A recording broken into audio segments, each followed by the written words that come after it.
Nayanthara beyond the fairy tale അവരുടെ ജീവിതകഥയെ ആസ്പദമാക്കിക്കൊണ്ടുള്ള ഡോക്യുമെന്ററിയാണ്. 10 കോടിക്ക് വേണ്ടിയുള്ള 3 സെക്കൻഡ് വീഡിയോയ്ക്ക് വേണ്ടി 10 കോടി. എന്താ ഈ ധനുഷ് ഒരു സ്വേച്ഛാധിപതിയാണോ? ധനുഷ് എന്താണ് തമിഴകത്ത്? നമ്മൾ ഈ ഫ്രെയിമിൽ കാണുന്നവരൊക്കെ അങ്ങനെ ആയിരിക്കണമെന്നില്ലല്ലോ. പ്രൊഡ്യൂസ് ചെയ്ത പടമാണ് നാനും റൗഡിത. അതിലെ അഭിനയത്തിന് നയൻതാരയ്ക്ക് അവാർഡ് കിട്ടിയിരുന്നു. ആ അവാർഡ് വേദിയിൽ ധനുഷ് സദസ്സിലിരിക്കെ വേദിയിൽ സംസാരിച്ചുകൊണ്ടിരിക്കുന്ന നയൻതാര പറഞ്ഞു, ഈ പടത്തിന് 6 കോടിയാണ് ബഡ്ജറ്റ് ഇട്ടത്. വിജയ് സേതുപതി അതിൽ ഫ്രീ ആയിട്ടാണ് അഭിനയിച്ചിരിക്കുന്നത്. 1 രൂപ പോലും വിജയ് സേതുപതി മേടിച്ചിട്ടില്ല. പക്ഷേ 6 കോടിക്ക് പറഞ്ഞ പടം ചെലവ് 18 കോടിയായി. ഈ പടത്തിന്റെ ചിത്രീകരണത്തിന്റെ സമയത്താണ് നയൻതാരയും വിഘ്നേഷും തമ്മിൽ പ്രണയത്തിലായത്. അപ്പോൾ പ്രണയത്തിലായപ്പോൾ ഇവരെന്ത് വെച്ച് കഴിഞ്ഞാൽ കൂടുതൽ സമയം ക്യാരവാനിലായിരുന്നു. അപ്പോൾ ഷൂട്ടിംഗ് കറക്റ്റ് സമയത്ത് തീർന്നില്ല. ശിവകാർത്തിക ഇടയ്ക്ക് അദ്ദേഹത്തിന്റെ കുറച്ചൊന്ന് 2 പ്രസ്താവനകൾ വിവാദത്തിലേക്ക് വന്നു. ഒരുപാട് ബന്ധം. ശിവകാർത്തികയുടെ ആദ്യ പടം പ്രൊഡ്യൂസ് ചെയ്ത് ധനുഷാണ്. ശിവകാർത്തികന് ഒരു ആങ്കറായിരുന്നു. ടി വി പ്രോഗ്രാമുകളിലൂടെ വന്ന ആളാണ്. വളരെ താഴെ നിന്ന് കഷ്ടപ്പെട്ട് കയറി വന്ന ആളാണ്. ധനുഷ് പോലെ ഒരാളെ അദ്ദേഹത്തിന് ഇങ്ങനെ തെറ്റായി വലിയ കുറ്റം പറഞ്ഞുകൊണ്ട് നിൽക്കാൻ പറ്റുമോ? ശിവകാർത്തിനെ ഒന്നും പിടിച്ചാൽ ഇനി വീഴത്തില്ല. ശിവകാർത്തിനൊക്കെ നല്ല ഫാൻസ് ഉണ്ട് അവിടെ, നല്ല ഫാൻസ് ഉണ്ട്. ശിവകാർത്തിൻ്റെ സിനിമകളെ ഇഷ്ടപ്പെടുന്ന ഒരു സമയത്ത് ദിലീപായി കരുതിയിരുന്ന, ദിലീപിന് തുല്യമായി നമ്മുടെ ഇവിടുത്തെ ദിലീപിനെ, ഒരു കാലത്തെ ദിലീപിനെ കണ്ടിരുന്നല്ലോ. ഒരു കാലത്ത് നമ്മൾ ദിലീപിനെ ഇഷ്ടപ്പെടുന്ന സിനിമകളുണ്ടല്ലോ. അമ്മാതിരിയുള്ള സിനിമകൾ അവിടെ ചെയ്തിരിക്കുന്ന ഒരാളാണ് ശിവകാർത്തികൻ. എനിക്ക് തോന്നുന്നു സമ്പത്ത് വന്നു കൂടുമ്പോഴേ, സമ്പത്ത് ഒരുപാട് വന്ന് കൂടുമ്പോൾ അത് പിന്നെയും അതിങ്ങനെ കൂന കൂട്ടുന്ന പോലെ കൂട്ടാനുള്ളൊരു ആർത്തി കൂടും. വിജയ് എന്തായാലും അതുകൊണ്ട് മടുത്തിട്ടായിരിക്കും ഇനി സമ്പാദ്യം വേണ്ടെന്ന് രാഷ്ട്രീയത്തിലിട്ട് പോയത് ജനങ്ങൾ. അല്ല, വിജയ് 2013 മുതലേ ഇറങ്ങിയ കളമായിരുന്നു. 2013 മുതലേ വിജയുടെ സിനിമകൾ ശ്രദ്ധിച്ചു കഴിഞ്ഞാൽ മനസ്സിലാവും, അതിലൊക്കെ പറയുന്ന രാഷ്ട്രീയമാണ്.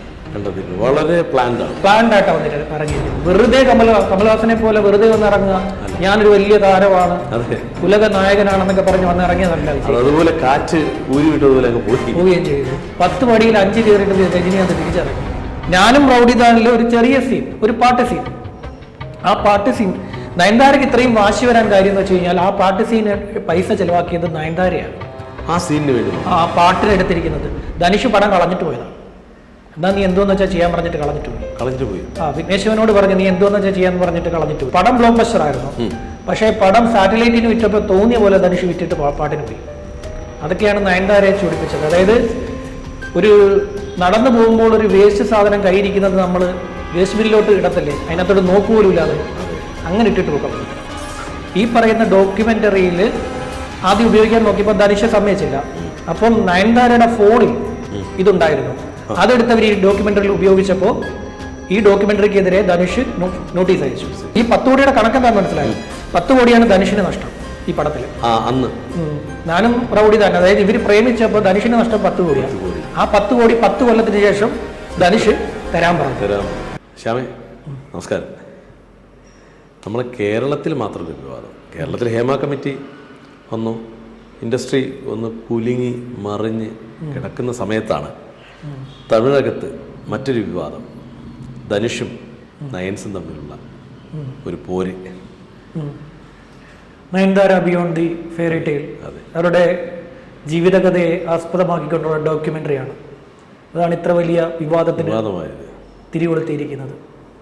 കോടിയാണ് 10 കോടിയുടെ പ്രശ്നമാണ്. 10 കോടിക്ക് വേണ്ടിയുള്ള 3 സെക്കൻഡ് വീഡിയോയ്ക്ക് വേണ്ടി 10 കോടി രൂപ. എന്താ ഈ ധനുഷ് ഒരു സ്വേച്ഛാധിപതിയാണോ? അതോ ധനുഷ് എന്താണ് തമിഴകത്ത്? നമ്മൾ ഈ ഫ്രെയിമിൽ കാണുന്നവരൊക്കെ അങ്ങനെ ആയിരിക്കണമെന്നില്ലല്ലോ. ഇതിപ്പോ രാക്കായിയുടെ മോഷൻ പോസ്റ്റർ പുറത്ത് വന്നിട്ടുണ്ട്. നയൻതാര ഒരു റെഡ് സാരി ഉടുത്തിട്ട് ഒരു തീപ്പന്തം പിടിച്ചുകൊണ്ട് ഒരു വലിയ ജനക്കൂട്ടത്തെ നേരെ നിൽക്കുന്നതാണ് അതിൻ്റെ പോസ്റ്റർ. ഷീ ഡിക്ലേഴ്സ് വാർ, അതാണ് വേർഡ്. ധനുഷിനെതിരെയാണോ? ധനുഷിനെ മുൻപ് നയൻതാര നന്നായിട്ട് ചൊറിഞ്ഞിട്ടുണ്ട്. മുമ്പ് അദ്ദേഹം പ്രൊഡക്ഷൻ പ്രൊഡ്യൂസ് ചെയ്ത പടമാണ് നാനും റൗഡിദാൻ. അതിലെ അഭിനയത്തിന് നയൻതാരയ്ക്ക് അവാർഡ് കിട്ടിയിരുന്നു. ആ അവാർഡ് വേദിയിൽ ധനുഷ് സദസ്സിലിരിക്കെ വേദിയിൽ സംസാരിച്ചുകൊണ്ടിരിക്കുന്ന നയൻതാര പറഞ്ഞു, എൻ്റെ അഭിനയം എൻ്റെ നിർമ്മാതാവിന് ഒട്ടും ഇഷ്ടപ്പെട്ടില്ല, സോറി എന്ന് പറഞ്ഞു. ഓ, നയൻസ് ഒരു സൂപ്പർ ഗേളാണ്, സൂപ്പർ ഹീറോ പോലെ പരിവേഷം. അവർ സ്വന്തം നിലയിൽ സിനിമ വിജയിപ്പിക്കാനുള്ള ശേഷിയുള്ള ആളാണ്. ഇപ്പം നെട്രിക്കണ്ണൊക്കെ കൊണ്ടുവന്ന് വിജയിപ്പിച്ചിട്ട് പോയ ആളാണ്. നെട്രിക്കണ്ണൊക്കെ പരിഭാഷപ്പെടുത്തി കൊണ്ടുവന്ന പടമാണ് നെട്രിക്കണ്ണൊക്കെ കൊണ്ടുവന്ന. അത് ഒരു പ്രത്യേകിച്ച് ഒരു നായകനോ കഥാപാത്രങ്ങളോ ഒന്നുമില്ല. നയൻതാരയ്ക്ക് സ്വന്തം നിലയിൽ പടം വിജയിപ്പിക്കാനുള്ള ശേഷിയുണ്ട്. പക്ഷെ അവരുടെ ഭർത്താവിനെ വളർത്തിയത്, ഈ വിഘ്നേഷ് ശിവനെ വളർത്തിയത് ധനുഷാണ്. വിഘ്നേഷ് ശിവൻ സ്വന്തം കഴിവിൽ വളർന്നെങ്കിലും അദ്ദേഹത്തിന്റെ ആദ്യത്തെ പടത്തിന് പ്രൊഡ്യൂസ് ചെയ്ത് കൊടുത്തത് ധനുഷാണ്. അവിടെ തുടങ്ങിയ പ്രശ്നമാണത്. ഈ പടത്തിന് 6 കോടിയാണ് ബഡ്ജറ്റ് ഇട്ടത്. വിജയ് സേതുപതി അതിൽ ഫ്രീ ആയിട്ടാണ് അഭിനയിച്ചിരിക്കുന്നത്. 1 രൂപ പോലും വിജയ് സേതുപതി മേടിച്ചിട്ടില്ല. പക്ഷേ 6 കോടിക്ക് പറഞ്ഞ പടം ചെലവ് 18 കോടിയായി. പലപ്പോഴും ചിത്രങ്ങള് നമ്മളെ ഉദ്ദേശിക്കുന്നതിനും മേലോട്ട് പോകും. ധനുഷ് അതിൽ കരുതിയിരിക്കുന്ന ഒരു കാര്യം, ഈ പടത്തിന്റെ ചിത്രീകരണത്തിന്റെ സമയത്താണ് നയൻതാരയും വിഘ്നേഷും തമ്മിൽ പ്രണയത്തിലായത്. അപ്പോൾ പ്രണയത്തിലായപ്പോൾ ഇവരെന്ത് വെച്ച് കഴിഞ്ഞാൽ കൂടുതൽ സമയം ക്യാരവാനിലായിരുന്നു. അപ്പോൾ ഷൂട്ടിംഗ് കറക്റ്റ് സമയത്ത് തീർന്നില്ല. ഷൂട്ടിംഗ് തീരാതാകുമ്പോൾ ധനുഷിന്റെ വാദമാണോ? അല്ല, അത് സിനിമ ഇൻഡസ്ട്രിയിലുള്ള കഥയാണ്. ഇൻഡസ്ട്രിയിലുള്ള ധനുഷിന്റെ വാദമൊന്നുമല്ല. ധനുഷ് അങ്ങനെ വന്ന് പ്രത്യേകിച്ച് അങ്ങനെ പുറത്തു വന്ന് ഇപ്പൊ ഇത്രയും ദിവസമായിട്ടും അത് പ്രതികരണമൊന്നുമില്ല. കഴിഞ്ഞ ദിവസം 40ാമത്തെ പിറന്നാളായിരുന്നു നയൻതാരയുടെ. അതിന് തൊട്ടു മുമ്പാണ് ഈ പറയുന്ന 3 പേജ് വരുന്ന ഒരു ലെറ്റർ ധനുഷിനെതിരെ നയൻതാര പുറത്തുവിട്ടത്. അപ്പൊ നമുക്ക് ഈ ഫ്രെയിമിൽ കാണുന്ന അപ്രവാളിയിലെ ആളുകളല്ല ഇവരായത്. ധനുഷ് പലപ്പോഴും നമുക്ക് എനിക്ക് ഇഷ്ടപ്പെട്ട ഒരു നടനാണ്. അദ്ദേഹത്തിന്റെ ക്യാരക്ടേഴ്സ് ചെയ്യുന്ന ക്യാരക്ടറുകൾ ഭയങ്കര കോടികളുടെ ബഡ്ജറ്റുള്ള ചിത്രം വന്നു കഴിഞ്ഞാലും വടച്ചെന്നൈ പോലെയുള്ള ചിത്രങ്ങൾ വന്നാൽ ധനുഷ് അതിലേ പോകും. തീർച്ചയായിട്ടും ധനുഷ് അങ്ങനെ പോകത്തുള്ളൂ. അതുകൊണ്ടാണ് ആൾ ഇത്രയധികം മികച്ചിരിക്കുന്നത്. നയൻതാര ഒട്ടും മോശമല്ല. നയൻതാര മലയാളിയാണ്, തിരുവല്ലക്കാരിയാണ്.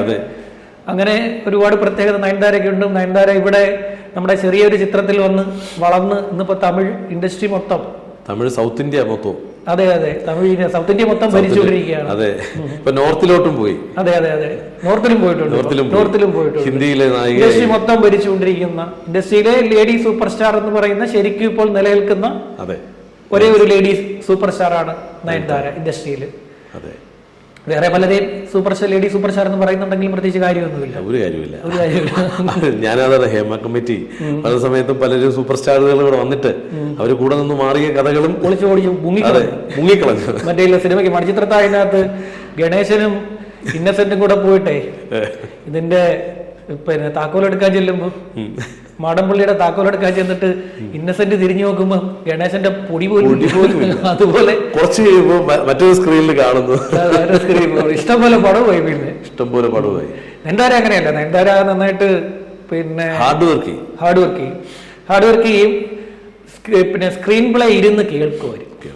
ഞാൻ അറിഞ്ഞ പ്രകാരം അവർ സ്ക്രീൻ പ്ലേ പൂർണ്ണമായിട്ടിരുന്ന് കേൾക്കുന്നത്. ചിലരൊക്കെ ഉണ്ട് ആൾക്കാരുടെ ഈ പറയുന്ന ഇവരുടെ കയ്യാളുകളെ കൊണ്ട് സ്ക്രീൻ പ്ലേ കേൾക്കും. അവരെ കൊണ്ട് തിരുത്തിക്കും. അവരെ ഡയറക്ഷൻ വേണമെങ്കിൽ അവർ ചെയ്യും. അത് തന്നെ അവർ പറയുന്ന പോലെ അങ്ങനെയുള്ള ചില നടന്മാർക്കൊക്കെ വീഴ്ചകൾ സംഭവിച്ചു തുടങ്ങി. അതായത് സ്വന്തം നിലയ്ക്ക് തിരക്കഥ കേൾക്കാൻ തയ്യാറാകാത്ത, തിരഞ്ഞെടുക്കാത്ത, സെലക്ഷൻ സ്വയം തിരഞ്ഞെടുക്കാൻ കഴിവില്ലാത്ത നടന്മാർക്ക് പലർക്കും വീഴ്ചകൾ പറ്റി തുടങ്ങിയിട്ട്. അപ്പൊ ഈ ധനുഷും നയൻതാരയും തമ്മിലുള്ള പ്രശ്നം എന്ന് പറയുന്നത് ഇൻഡസ്ട്രിയെ മൊത്തം പിടിച്ചു കുലുക്കുകയാണ്. ബാധിച്ചല്ല, അവിടെ ഒരു വിഷയം വന്നാൽ അത് ഈ പറയുന്ന പോലെ കേരളത്തിലെ പോലെ പെട്ടെന്ന് തീരത്തില്ല. ഇങ്ങനെ നിൽക്കും. ശിവകാർത്തികേ ഇടയ്ക്ക് അദ്ദേഹത്തിന്റെ കുറച്ചൊന്ന് 2 പ്രസ്താവനകളും ഇപ്പൊ വിവാദത്തിലേക്ക് വന്നു. ഇതുമായിട്ട് ബന്ധപ്പെട്ട് ശിവകാർത്തികയുടെ ആദ്യ പടം പ്രൊഡ്യൂസ് ചെയ്ത് ധനുഷാണ്. ശിവകാർത്തികൻ ഒരു ആങ്കർ ആയിരുന്നല്ലോ. അതെ, ടി വി പ്രോഗ്രാമുകളിലൂടെ വന്ന ആളാണ്. വളരെ താഴെ നിന്ന് കഷ്ടപ്പെട്ട് കയറി വന്ന ആളാണ്. അമരൻ സിനിമ കണ്ടിരുന്നോ? കണ്ടില്ല, അതിനെക്കുറിച്ച് റിവ്യൂ കേട്ടു. കാണണം. അമരന്റെ ആ ഒരു ക്യാരക്ടർ ആവാനായിട്ട് അയാൾ കാണിച്ച ഒരു പട്ടാളക്കാരന്റെ, അപ്പൊ അയാളിൽ നിന്നൊക്കെ നമുക്ക് ഇത്തരം വിഷയങ്ങൾ കേൾക്കുമ്പോൾ പുതിയ ആളാണ്, കുറേ പടങ്ങൾ ചെയ്തു. ധനുഷ് പോലെ ഒരാളെ അദ്ദേഹത്തിന് ഇങ്ങനെ തെറ്റായി വലിയ കുറ്റം പറഞ്ഞുകൊണ്ട് നിൽക്കാൻ പറ്റുമോ? ശിവാർത്തിനെ ഒന്നും പിടിച്ചാൽ ഇനി വീഴത്തില്ല. ശിവാർത്തിനൊക്കെ നല്ല ഫാൻസ് ഉണ്ട് അവിടെ, നല്ല ഫാൻസ് ഉണ്ട്. ശിവാർത്തിൻ്റെ സിനിമകളെ ഇഷ്ടപ്പെടുന്ന, ഒരു സമയത്ത് ദിലീപായി കരുതിയിരുന്ന, ദിലീപിന് തുല്യമായി നമ്മുടെ ഇവിടുത്തെ ദിലീപിനെ, ഒരു കാലത്തെ ദിലീപിനെ കണ്ടിരുന്നല്ലോ. ഒരു കാലത്ത് നമ്മൾ ദിലീപിനെ ഇഷ്ടപ്പെടുന്ന സിനിമകളുണ്ടല്ലോ, അമ്മാതിരിയുള്ള സിനിമകൾ അവിടെ ചെയ്തിരിക്കുന്ന ഒരാളാണ് ശിവകാർത്തികേയൻ. ശിവകാർത്തികേയനെ ഒന്നും പിടിച്ചാൽ കിട്ടുന്ന രീതിയിലല്ല ഇപ്പോൾ. എനിക്ക് തോന്നുന്നു 250 കോടി ക്ലബിലെത്തുന്ന 4ാമത്തെ ചിത്രമാണ്, നടനാണ്, നായക നടനാണ് ശിവകാർത്തികേയൻ. അവിടുത്തെ അമരൻ നല്ല ഗംഭീര മൂവിയാണ്, മനോഹരമായിട്ടുള്ള മൂവിയാണ്. മുകുന്ദ് വരദരാജൻ അദ്ദേഹത്തിന്റെ റിയൽ സ്റ്റോറി ഇവരെടുത്ത് സിനിമയാക്കിയിരിക്കുകയാണ്, നല്ല സിനിമയുമാണ്. അപ്പൊ ഇവരൊക്കെ വളർന്നു കഴിഞ്ഞ് ഇത്രയൊക്കെ സാമ്പത്തികം ഉണ്ടായിരിക്കുന്ന കോടികളാണ് നയൻതാര വാങ്ങുന്നത്, കോടികളാണ് ധനുഷ് വാങ്ങുന്നത്. ശിവകാർത്തികേയനൊക്കെ വരണമെങ്കിൽ തന്നെ കോടികൾ വേണം. ഇത്രയും കോടികൾ എനിക്ക് തോന്നുന്നു സമ്പത്ത് വന്ന് കൂടുമ്പോഴേ, സമ്പത്ത് ഒരുപാട് വന്ന് കൂടുമ്പോൾ അത് പിന്നെയും അതിങ്ങനെ കൂന കൂട്ടുന്ന പോലെ കൂട്ടാനുള്ള ഒരു ആർത്തി കൂടും. അതേസമയം ഇതിലൊന്നും ഇല്ലാന്നുണ്ടെങ്കിൽ പിന്നെ വളരെ സമാധാനമാണ്. ചിലവുകൾ മാത്രം നടന്നു പോയാൽ മതിയല്ലോ. വിജയ് എന്തായാലും അതുകൊണ്ട് മടുത്തിട്ടായിരിക്കും, അല്ലെങ്കിൽ ഇനി സമ്പാദ്യം വേണ്ടാന്ന് കരുതി രാഷ്ട്രീയത്തിലിട്ട് പോയെന്ന് ജനങ്ങൾ. അല്ല, വിജയ് 2013 മുതലേ ഇറങ്ങിയ കളവായത്. 2013 മുതലേ വിജയുടെ സിനിമകൾ ശ്രദ്ധിച്ചു കഴിഞ്ഞാൽ മനസ്സിലാവും, അതിലൊക്കെ പറയുന്ന രാഷ്ട്രീയമാണ്. ഒളിഞ്ഞും തെളിഞ്ഞും വിജയ് രാഷ്ട്രീയം പറയുന്നുണ്ട്. ഒളിഞ്ഞും തെളിഞ്ഞും വിജയ് രാഷ്ട്രീയം പറയുന്നുണ്ട്. 2013 മുതലേ വിജയ് പണി തുടങ്ങിയതാണ്. അതിനുശേഷമാണ് അദ്ദേഹത്തിന്റെ ഇത്രയും വർഷങ്ങൾ, ഒരു പതിറ്റാണ്ടിന് ശേഷമാണ് അദ്ദേഹത്തിന്റെ രാഷ്ട്രീയ പാർട്ടി രൂപീകരിക്കപ്പെടുന്നത്. അതിനു മുമ്പ് തന്നെ വിജയിയുടെ ഫാൻസ് അസോസിയേഷൻ അവിടെ പഠനം നടത്തി. പിന്നെ അവർ ഒരു ഏജൻസി വെച്ച് അവിടെ പഠനം നടത്തി. അമേരിക്കൻ ബേസ്ഡ് ആയിട്ടുള്ള ഒരു ഏജൻസി തമിഴ്നാട്ടിൽ പഠനം നടത്തി ഇവരുടെ പാർട്ടിയുടെ സാധ്യത എവിടെയൊക്കെയാണെന്ന്. അവരവിടുത്തെ മണ്ഡലങ്ങളിലെല്ലാം ആരെയും നിർത്താന്ന് വരെ കണ്ടെത്തിയിട്ടുണ്ട്. വളരെ പ്ലാൻഡ് ആയിട്ടാണ് വന്നിട്ട് ഇറങ്ങിയിരിക്കുന്നത്. വെറുതെ കമൽഹാസനെ പോലെ വെറുതെ വന്ന് ഇറങ്ങുക, ഞാനൊരു വലിയ താരമാണ്, ഉലക നായകനാണെന്നൊക്കെ പറഞ്ഞ് വന്ന് ഇറങ്ങിയതല്ല വിജയ്. അതുപോലെ കാറ്റ് ഊരിവിട്ടതുപോലെ പോവുകയും ചെയ്തു. രജനീകാന്ത് അതുകൊണ്ടല്ലേ പാതിപ്പടിയിൽ ഇത് പൊള്ളുന്ന സാധനം 10 പടിയിൽ 5 കയറിയിട്ട് രജനീകാന്ത് തിരിച്ചിറങ്ങി. എന്തായാലും നയൻതാര ഇഷ്ടപ്പെടുന്നവരും ഉണ്ട്, ധനുഷിനെ ഇഷ്ടപ്പെടുന്നവരുമുണ്ട്. എനിക്ക് തോന്നുന്നു നയൻതാരേക്കാൾ ഫാൻസ് ധനുഷിന് തമിഴ്നാട്ടിലുണ്ട്. അദ്ദേഹത്തിന്റെ ഈ പ്രതികരണമില്ലായ്മ എന്തുകൊണ്ടായിരിക്കും അങ്ങനെ ഒരു? ധനുഷിന്റെ ക്യാരക്ടർ അങ്ങനെയാണ്. ധനുഷ് അങ്ങനെയൊന്നും പെട്ടെന്നൊന്നും പ്രതികരിക്കില്ല. അന്ന് നയൻതാര ഈ പറഞ്ഞില്ലേ, ഞാൻ വേദിയിൽ നയൻതാരയുടെ പ്രസംഗം ഇതായിരുന്നു, എന്നിട്ടും ഈ പറയുന്ന ധനുഷ് മിണ്ടിയില്ല. ഇവരുടെ ഇഷ്ടത്തെ ധനുഷിന് താല്പര്യമില്ലായിരുന്നു. അതായത് തൻ്റെ സെറ്റിൽ വന്ന് രണ്ടുപേർ പ്രേമിക്കുന്നതിനോട് പ്രൊഡ്യൂസർ എന്നുള്ള നിലയിൽ ധനുഷിന് താല്പര്യമില്ലായിരുന്നു. ഇവരുടെ പ്രേമത്തിന് തടസ്സം നിന്ന ആളെന്ന രീതിയിലാണ് ഇത് പറഞ്ഞിരിക്കുന്നത്. ഞാനും റൗഡിദാനിലെ ഒരു ചെറിയ സീൻ, ഒരു പാട്ട് സീൻ, ആ പാട്ട് സീൻ നയൻതാരയ്ക്ക് ഇത്രയും വാശി വരാൻ കാര്യം എന്ന് വെച്ച് കഴിഞ്ഞാൽ ആ പാട്ട് സീന് പൈസ ചെലവാക്കിയത് നയൻതാരയാണ്. ആ സീനിന് വേണ്ടി ആ പാട്ടിന് എടുത്തിരിക്കുന്നത്. ധനുഷ് പടം കളഞ്ഞിട്ട് പോയതാണ്. എന്താ നീ എന്തോന്ന് വെച്ചാൽ ചെയ്യാൻ പറഞ്ഞിട്ട് കളഞ്ഞിട്ട് പോയി. ആ വിഘ്നേശ്വരനോട് പറഞ്ഞു നീ എന്തോന്ന് വെച്ചാൽ ചെയ്യാൻ പറഞ്ഞിട്ട് കളഞ്ഞിട്ട് പോയി. ബാക്കി പ്രൊഡ്യൂസർ മാറാൻ പറ്റൂലല്ലോ, പ്രൊഡ്യൂസർ ഒരാളെ പറ്റത്തുള്ളൂ. അതായത് ഒരു എഗ്രിമെന്റും എല്ലാം കഴിഞ്ഞ പടമാണ്. നീ എന്തോന്ന് വെച്ചാൽ ആ പാട്ട് വേണ്ടാന്ന് പിന്നെ ഇത് പറഞ്ഞു, പിന്നെ ധനുഷ് പറഞ്ഞു. ആ പാട്ടിന്റെ പിന്നിൽ പ്രവർത്തിച്ചിരിക്കുന്ന വിഘ്നേഷാണ്. അപ്പൊ അതുകൊണ്ട് ധനുഷ് പറഞ്ഞു, ആ പാട്ട് കണ്ടിട്ടുണ്ടോ? വളരെ മനോഹരമായിട്ടുള്ളൊരു പാട്ടാണ്, നല്ലൊരു പാട്ടാണ്. ഇവർക്ക് പ്രണയിക്കാൻ വേണ്ടിട്ട് അതെ പാട്ടൊക്കെ വിസിറ്റ് ചെയ്തു. അതില് നയൻതാര അത് പിന്നെ പൈസ കൊടുത്തിട്ടാണ് പടം ഇതാക്കിയത്. എന്നിട്ട് ധനുഷ് എന്ത് ചെയ്യുന്ന വെച്ച് കഴിഞ്ഞാൽ പടം ബ്ലോക്ക് ബസ്റ്റർ ആയിരുന്നു, പക്ഷേ പടം സാറ്റലൈറ്റിന് വിറ്റപ്പോൾ തോന്നിയ പോലെ ധനുഷ് വിറ്റിട്ട് പാട്ടിന് പോയി. അതൊക്കെയാണ് നയൻതാരയെ ചൂടിപ്പിച്ചത്. അതായത് ഒരു നടന്നു പോകുമ്പോൾ ഒരു വേസ്റ്റ് സാധനം കയ്യിരിക്കുന്നത് നമ്മൾ വേസ്റ്റ് ബില്ലിലോട്ട് ഇടത്തല്ലേ, അതിനകത്തോട്ട് നോക്കുപോലും ഇല്ലാതെ അങ്ങനെ ഇട്ടിട്ട് പോക്കളഞ്ഞു. അതൊക്കെയാണ് നയൻതാരെ. കാര്യം അവർക്ക് അവാർഡ് കിട്ടിയ പടമാണ്. ആ 10 കൊല്ലമായിട്ട് ഇവരിത് മനസ്സിൽ വെച്ചിരിക്കുക, ഇവർ അങ്ങോട്ടും ഇങ്ങോട്ടും മനസ്സിൽ വെച്ചിരിക്കുകയാണ്. അതാണ് ഇപ്പോൾ ഈ 3 സെക്കൻഡ്, ആ പാട്ടിലെ 3 സെക്കൻഡ് സീൻ എടുത്തിട്ട് ഈ പറയുന്ന ഡോക്യുമെന്ററിയിൽ ആദ്യം ഉപയോഗിക്കാൻ നോക്കിയപ്പോൾ ധനുഷ് സമ്മതിച്ചില്ല. അപ്പം നയൻതാരയുടെ ഫോണിൽ ഇതുണ്ടായിരുന്നു, അതെടുത്തവർ ഈ ഡോക്യുമെന്ററിയിൽ ഉപയോഗിച്ചപ്പോൾ ഈ ഡോക്യുമെന്ററിക്കെതിരെ ധനുഷ് നോട്ടീസ് അയച്ചു. 10 കോടി ചോദിച്ചുകൊണ്ട് നോട്ടീസ് അയച്ചു. 3 മിനിറ്റ് 3 സെക്കൻഡ് 3 സെക്കൻഡ് വിഷ്വലിന് 3 സെക്കൻഡ് വിഷ്വലിന് 10 കോടി ചോദിച്ചു. 10 കോടി ചോദിച്ചപ്പോൾ 10 കോടി ഈ 10 കോടിയുടെ കണക്കെന്താന്ന് മനസ്സിലായോ? 10 കോടിയാണ് ധനുഷിന് നഷ്ടം ഈ പടത്തില്. അന്ന് ഞാനും റൗഡി തന്നെ, അതായത് ഇവര് പ്രേമിച്ചപ്പോൾ ധനുഷിന് നഷ്ടം 10 കോടിയാണ്. ആ 10 കോടി 10 കൊല്ലത്തിന് ശേഷം ധനുഷ് തരാൻ പറഞ്ഞു. അതാണ് ഇവർ ഇത് ശരിക്കും കറങ്ങിത്തിരിഞ്ഞ് പോയി കഴിഞ്ഞാൽ ഒരു പ്രണയപ്പകയാണ്. പക്ഷെ എനിക്ക് തോന്നുന്നത് ധനുഷ് പ്രണയത്തിനൊന്നും എതിരല്ല. പക്ഷെ നേരത്തെ പറഞ്ഞ പോലെ തന്റെ ബിസിനസ്സിലോ അല്ലെങ്കിൽ താൻ ഇറക്കുന്ന ചിത്രത്തില് അങ്ങനൊരു സംഭവം വേണ്ട. ഹാർഡ് വർക്കാണ് അയാള്. അതെ ഒരു ക്യാരക്ടർ ആവാൻ വേണ്ടി ഏതറ്റം വരെ പോകുന്നൊരു സംവിധായകനായി അദ്ദേഹം ഒരു പടം ഇറങ്ങിയായിരുന്നു. ഡാൻസ് വരെ അദ്ദേഹം തന്നെയാണ് കമ്പോസ് ചെയ്ത അദ്ദേഹമാണ്.